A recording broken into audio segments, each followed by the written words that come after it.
If you visit any health facility, there's a test they routinely do for you which is popularly termed as checking your sugar for you.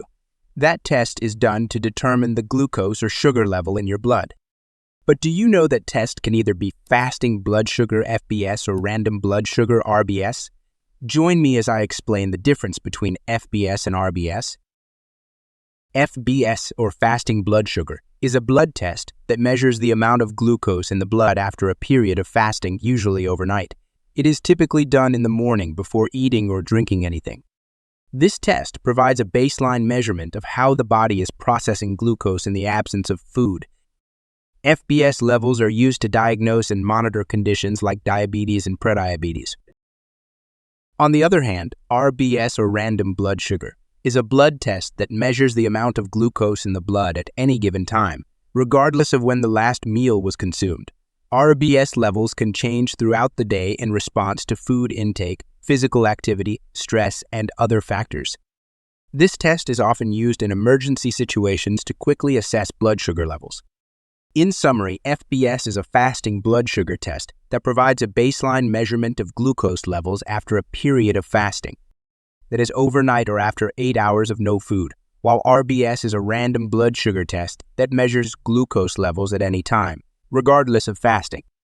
Both tests are important in monitoring and managing conditions like diabetes, but serve different purposes based on the timing of the blood sample. Now, let's take a look at what is considered normal after the test has been done on a normal adult. The normal range for fasting blood sugar is typically considered to be between 70 and 100 milligram per deciliter, or 3.9 and 5.6 millimole per liter. However, some healthcare providers may use slightly different ranges, so it's important to consult with a healthcare professional for personalized guidance. For random blood sugar, the normal range can vary more widely since it is taken at any time without fasting.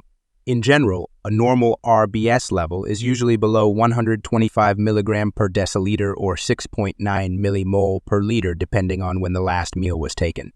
Again, individual variations and specific health conditions may influence what is considered normal for an individual, so it's best to discuss results with a healthcare provider for interpretation and appropriate management. Since you are aware of the normal range for glucose level in the blood, let's delve into what it means for you to have a high and low glucose level in your blood. Hypoglycemia and hyperglycemia are two distinct conditions related to blood sugar levels in the body.